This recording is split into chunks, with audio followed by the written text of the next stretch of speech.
strong emotions are contagious. It's almost as bad as COVID. It can kill you because you not knowing where, how, or why you're walking around so negative, you are depleting the joy you have. And as I say, with anything, when you get to that point where you no longer see or understand what joy is, if you no longer know how to be comfortable at the very least with yourself, you're going to question your existence. And you're going to question every love that comes towards you.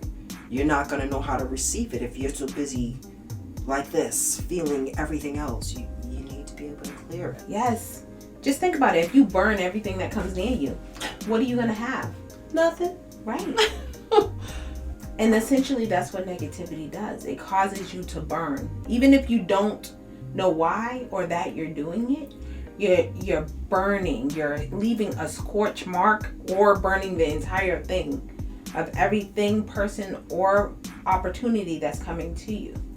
You have to be able to see where you're leaving your mark. And if it's a burn mark or not. Because that's what's going to pave the way for you to go forward. True. And it's interesting because growing up, I don't think I knew. I think growing up, we heard a lot in the Bible. Yeah. Do unto others as you would have them do unto you. That's what I kept from it. Right. So I kept but trying that could to be good. interpreted different ways. Right. But I kept trying to be good. Because if I was good, then maybe people would treat me good. No, didn't happen that way. But I kept trying. Right. But that causes burnout. True enough. And so treating people the way you will want them to treat you also means when you're not well, drawing that line. Mm-hmm. When you're not able, cutting it off and saying, I need to take care of me. And I didn't know that then, but I know it today. Right. With your help, Right. Whew. And so that is the difference in interpretation. You can put out all you want, but if you're putting out and you're not replenishing, there's not much more you're going to be able to put out. True enough. You're not going to have enough to sustain the amount of people you're going to come into contact with and or call on you once you put yourself in that position. True enough. I think that's why I chose to just become somewhat of a recluse. I mean, I kind of stay away from everybody because it's just too overwhelming. But is that you being you? No.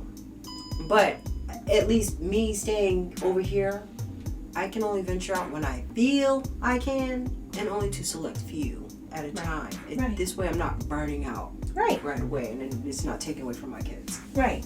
So this way, nobody, nothing. Yeah. Until I'm ready. And I think that's big.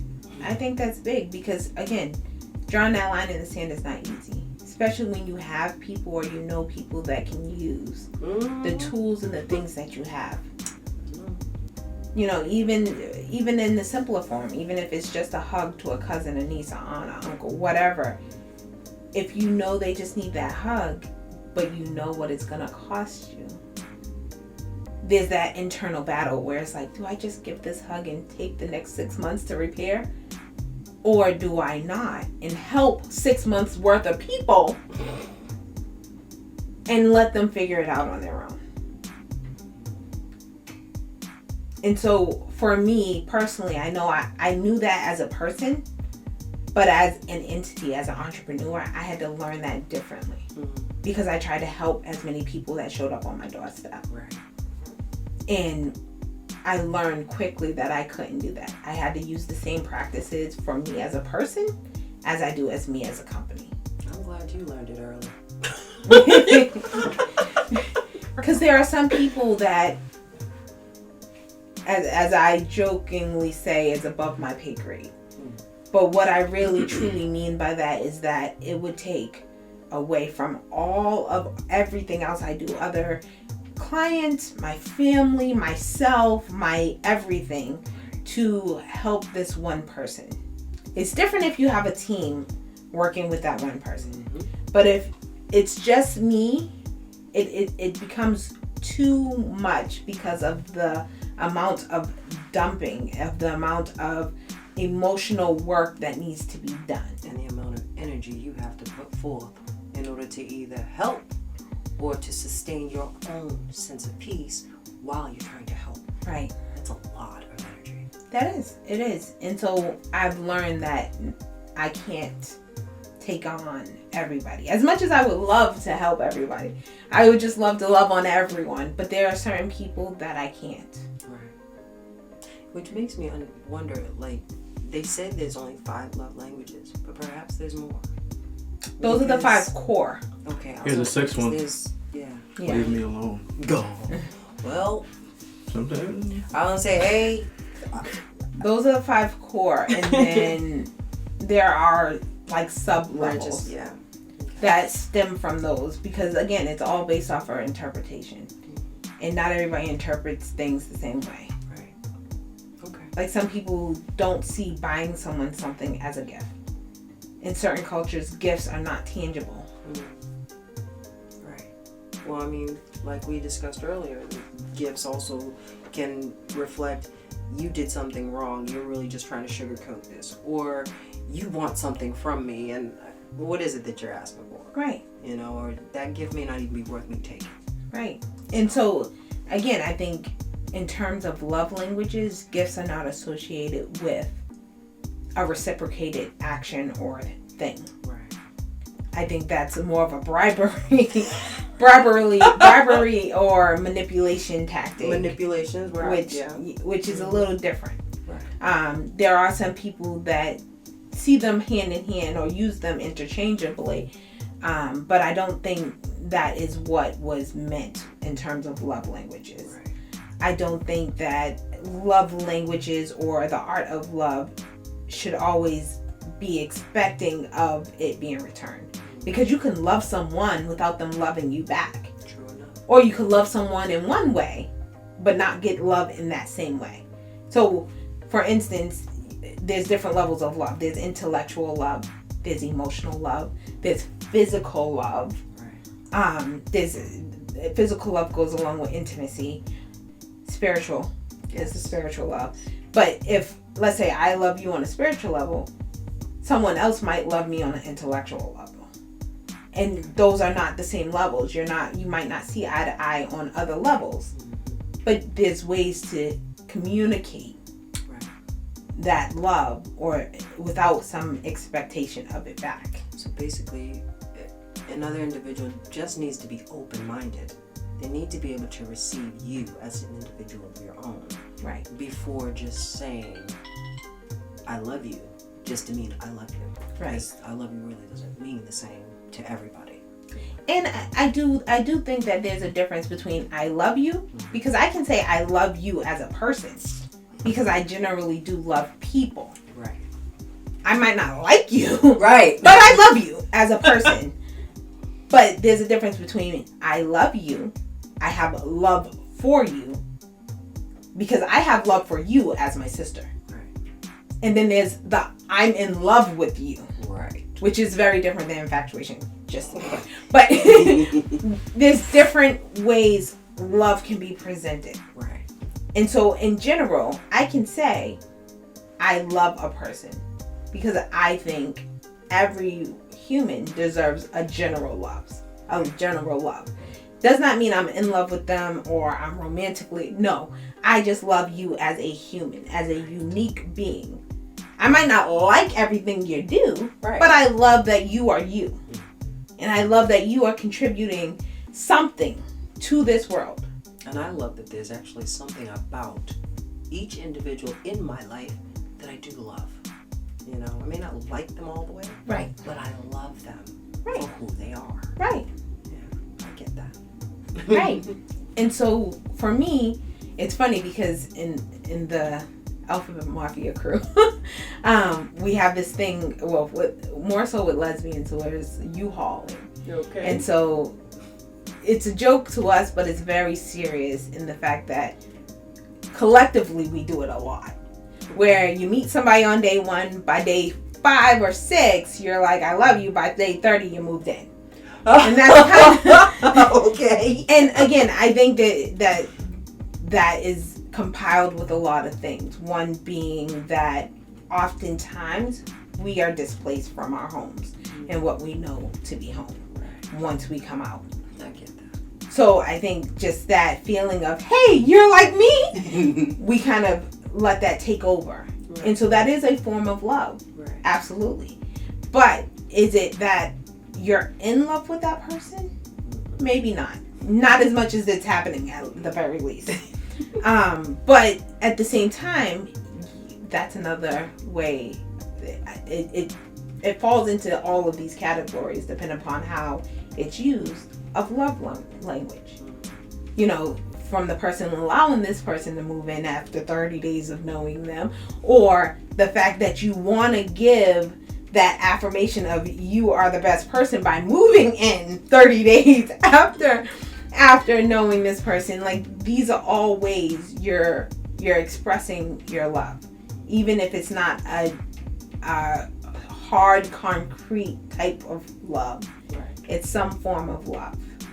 And so that is another caveat to this all, is that different segments of life, or social living, should I say, is kind of masked over with this compiled conversation or language of love that just intertwines all of them, because we are all in some way broken. I believe that. You know, especially, you know, between watching what's on TV, and there's studies out there that says the average American has PTSD. Because, Guilty. right, because of all the crime that we have, all of the stuff we see on TV, all of the stuff that we go through on an everyday. We might not all react to it the same way, but there's a lot of stuff that happens that can cause PTSD, and that further impacts our love languages. Right. That further dictates what our love languages look like, and what we find, see it. and what we find to be appropriate. Right. I can see that. Right. That's gonna be a next show. We have to do one on PTSD. Yeah. Or So, just trauma in general. yeah. Showing love online. Yes. Oh, okay. Yeah. Because it's funny, because when you can tie it into this too. No, that's what I It's said. showing. Oh, you when want to see show that now? Yes. Yeah. Because people online, being behind a screen, you're able to actually be who you feel you are versus being in front of someone. And that does bring down a guard that people normally have. I know a lot of people that will send money through Facebook without knowing people. Interesting. And it's because of their, one, they want to show their love of some sort to the person on the other side. Whether they love them because they shared their experience, or they love them because, you know, they relate somehow through this social platform. That's how a lot of people build friendships / families as well via Right. internet, because somebody may be going through something similar you have, and you help them through that, and they are so appreciative that you are now becoming a part of their family, because Right. they can respect and appreciate what you've just done. Right. Your words might have just changed their life. And honestly, I think COVID has increased the ability of doing that, because people weren't always open to that concept until being shut in their homes and having to find companionship or friendship or understanding through social means. The funny thing is, I want to say it might be easier to have an online love than it is to have an in-person love, because in-person has way more demands. It is, but it is also misleading. True, it could be, but I mean, Because you're only seeing what someone wants you to see. okay. You're not seeing their twerks or But their... it's online, so It it really is. doesn't matter what the heck you're doing over there. I don't really care, because I'm feeling love right now, and you're doing exactly your job. Right. But so in the general sense of people, is when you have such a good thing in one way, you want it to be infectious. Strong emotions are contagious, and you want it to spread. So you're going to want to break down the barrier that's stopping that to spread, which is the social platform. I think I'm perfectly fine. Maybe that's what I need to do. We're gonna have a nice little love relationship online, and I don't ever want to see your face. I'm can gonna still work see that the out. face. No, I don't have to see their face. If I see their face, their facial expression is gonna change the whole inside heart thing. See, I have a great imagination. So in online love, it's all me. You know, I'm so serious. Like, you can make a relationship online what you want it to be, provided you don't want anything more than what's online. Right. And you can actually increase all of your love languages, all the 5 love languages. You can practice each and every one of them and be just fine. You know, you don't have to worry about heartbreak. Well, there might be some of that. Yeah, you know that. But that's if you really like limit yourself. But see, if you're just looking for that feeling, the companionship. Yes, that too. But even if it's not really like, because people will always leave. Right. You know, if they want sooner to. or later. But if you only look at it as an online love, and you know that if you go there, they'll respond, then that's a good thing. It could be. Well, but I just don't will want to you use it. want that in real life? Nah. Too much of a headache. Sorry. I mean, because if you really... I'm sorry. Because if you really look at it, you got way too many aspects to a human.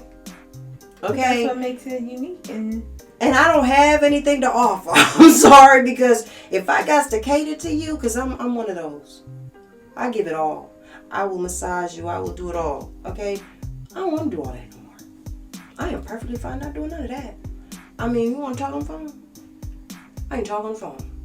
You want to text? I will text you very randomly, but I will text. But honey, all the other stuff, I got to get all dressed up pretty for you. I got to shave my legs.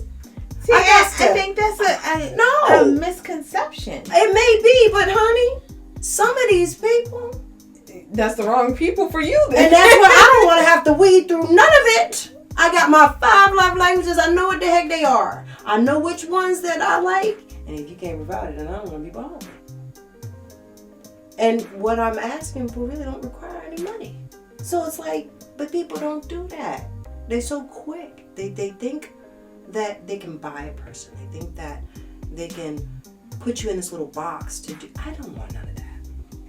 That's just too much. Just making some food.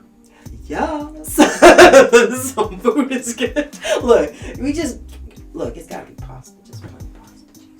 Jesus. Hey, you see how easy it is? It ain't hard to please me. Just don't show up with your face. I'm trying.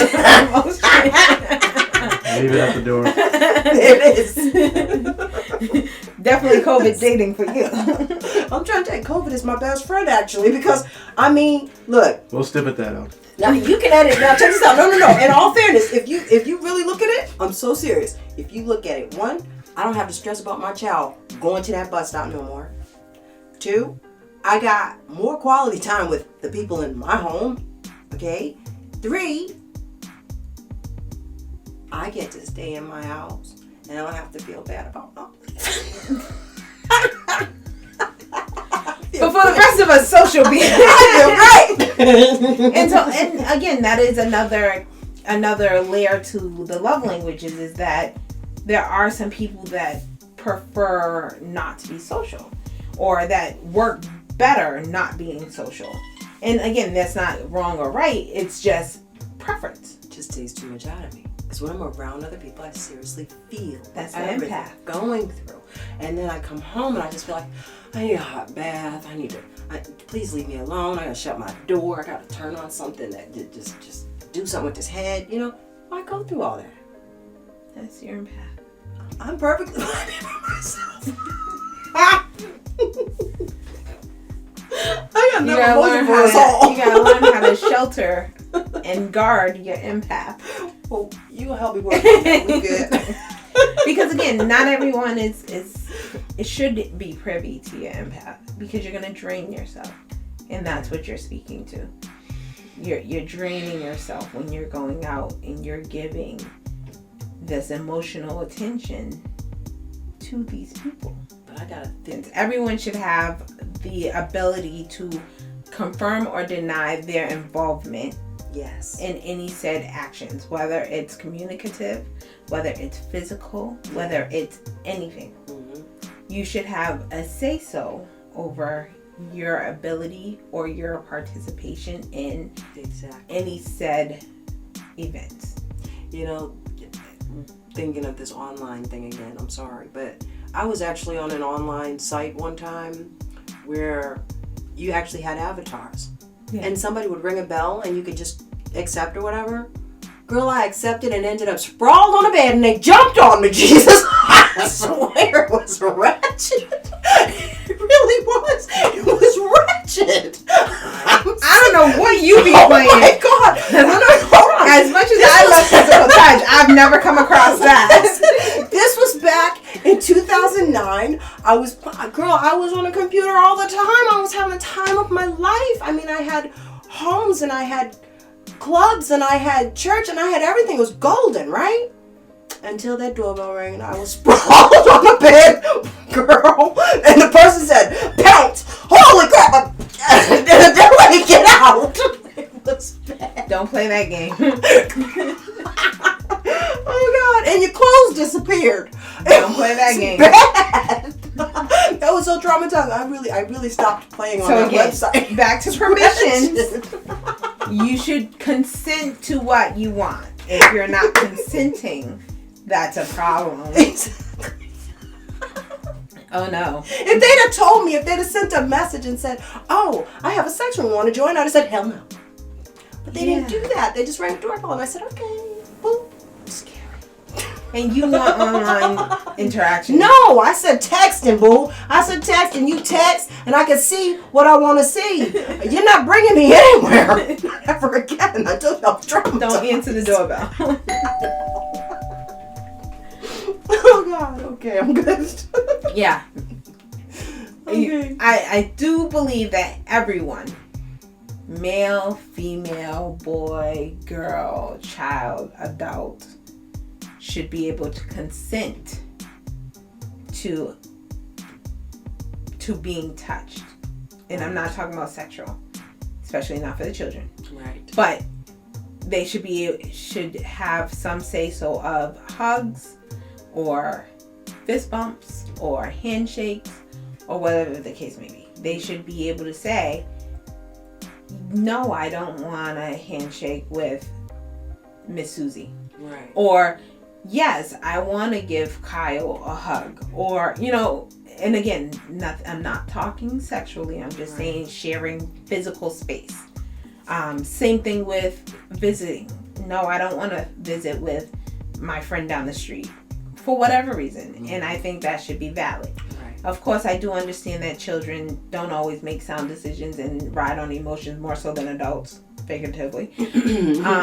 But I do think that as adults, we should honor their feelings of what works for them, even if it's temporary, because they're learning their love languages. And if we're discrediting their love languages while they're younger, that's going to lead to further complications of their love languages and or conceptualizing their love languages when they get older. That's interesting. When you said that, I thought of my son. I'm like, quality time is the only one. Nope, physical touch. Mm-hmm. That little boy's a physical touch. He wants to be tickled. He wants to be tickled. Yeah. Tickling is a big one, especially for children or people that connect with their inner child. And everyone has an inner child, but sometimes we suppress that inner child because we like things like roller coasters, the adrenaline rush. We like things like bumper cars because they make no sense, but we like to do them. Just running into people. You just run into people, that makes sense. But again, all of this is a love language, that excitement, that fun. That all transfers into one of these love languages depending upon what it does for you. True. Going ziplining with somebody? Absolutely, that's a love language for me. Those are different ways of speaking your love language or speaking to someone in their love language if you get them. Right. But if you're not finding out your love language until you're like 30, you've missed years of dating and failed relationships trying to figure this out because these things were not taught to you, education in that manner. Probably didn't know either. And that's another point, is that a lot of adults don't understand their own love language. Or they're fighting their love language. Right.